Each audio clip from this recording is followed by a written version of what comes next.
الرحیم سامعین محترم، السلام علیکم ورحمۃ اللہ وبرکاتہ۔ جیسے کہ آپ حضرات کو معلوم ہے کہ ہم نے زبر زیر پیش والی تختی شروع کی ہے، اور اس تختی کی خاصیت ایک یہ بھی ہے کہ مصنف علیہ الرحمہ نے اس تختی کو مخارج کے مطابق ذکر کیا ہے۔ تو العرض آپ نے زبر کو اور زیر کو اور پیش کو پہچان لیا تھا کہ چھوٹی سی ٹیڑھی لکیر جیسے کہ آپ کو غین کے اوپر نظر آ رہا ہے، جب یہی ٹیڑھی لکیر اوپر ہو، حرف کے اوپر آ جائے تو اس کو زبر کہتے ہیں، اور اگر یہی ٹیڑھی لکیر حرف کے نیچے آ جائے تو اس وقت اس کو زیر کہتے ہیں۔ اور پیش کی جو شکل ہے وہ آپ پہچانتے ہیں کہ نو کی طرح لکھا ہوا ہے، لیکن اس کی دم جو ہے وہ تھوڑی سی ٹیڑھی ہے۔ تو یہ پیش کی کیا ہے؟ شکل ہے سیدھی پیش۔ تو اب کیا ہے؟ زبر اور زیر اور پیش،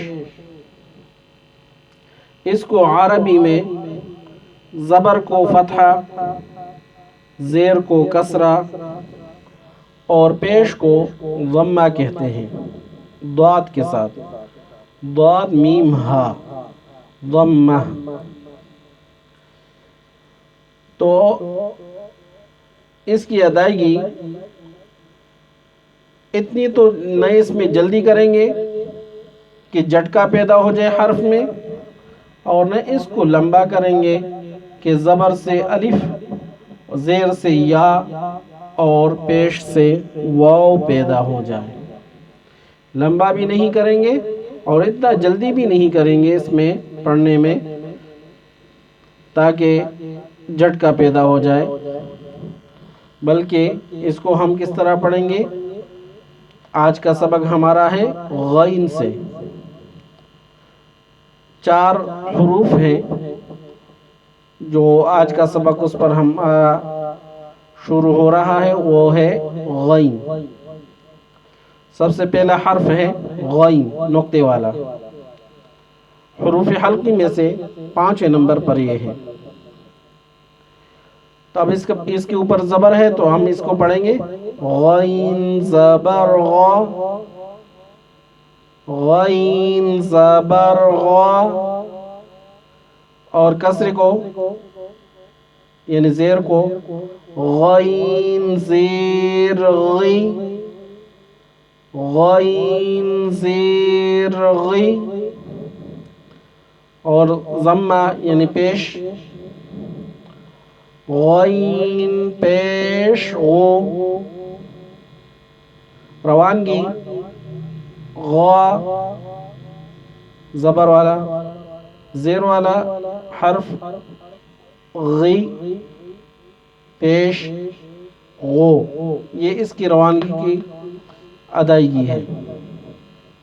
پھر اس کے بعد جو ہے آپ کو نقطے والی خا آپ کو نظر آ رہی ہے، تو اس کو بھی اسی طرح اتنا لمبا بھی نہیں کریں گے اور جلدی بھی نہیں کریں گے تاکہ جھٹکا پیدا ہو جائے حرف کی ادائیگی میں۔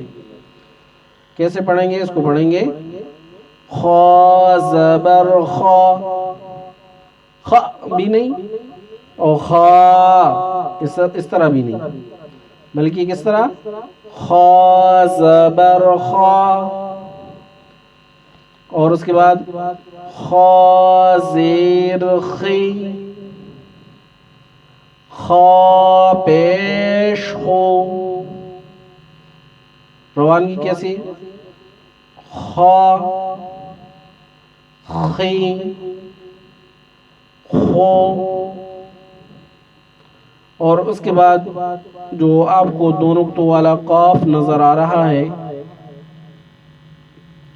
تو تا اور قاف میں نے فرق بھی بتا دیا تھا کہ اس میں کیا فرق ہے پچھلے اسباق میں، آپ دیکھ سکتے ہیں۔ تب اس کو کس طرح پڑھیں گے؟ اس کو پڑھیں گے قاف زبر قا، قاف زیر قی، قاف پیش قو، قا قی قو، اور چوٹا کاف آپ کو نظر آ رہا ہے۔ عربی میں جب اکیلا لکھا ہوتا ہے تو اسی طرح یہ کاف لکھا جاتا ہے، اس کے اوپر زبر ہے، کاف زبر کا، کاف زیر کی، کاف پیش کو، روانگی کا کی کو، اس کو اس طرح پڑھا جاتا ہے۔ اب شروع سے سبق سن لیں، سبق۔ غین زبر غا، غین زیر غی، غین پیش غو، خا زبر خا، خا زیر خی، خا پیش خو، قاف زبر قا، قاف زیر قی، قاف پیش قو، کاف زبر کا، کاف زیر کی، کاف پیش کو، روانگی غا غی غو، خا خی خو، قا قی قو، کا کی کو۔ اب تک کے لیے اتنا ہی کافی ہے۔ آپ حضرات سے گزارش ہے، جنہوں نے میرے اس چینل کو سبسکرائب نہیں کیا تو سبسکرائب کریں، اور جن حضرات نے سبسکرائب کیا تو ان کا شکریہ، اور اگر ویڈیو پسند آ جائے تو لائک کریں اور شیئر بھی کریں، اور ہمیں اپنی دعاؤں میں یاد رکھیں۔ وآخر دعوانا ان الحمد للہ رب العالمین۔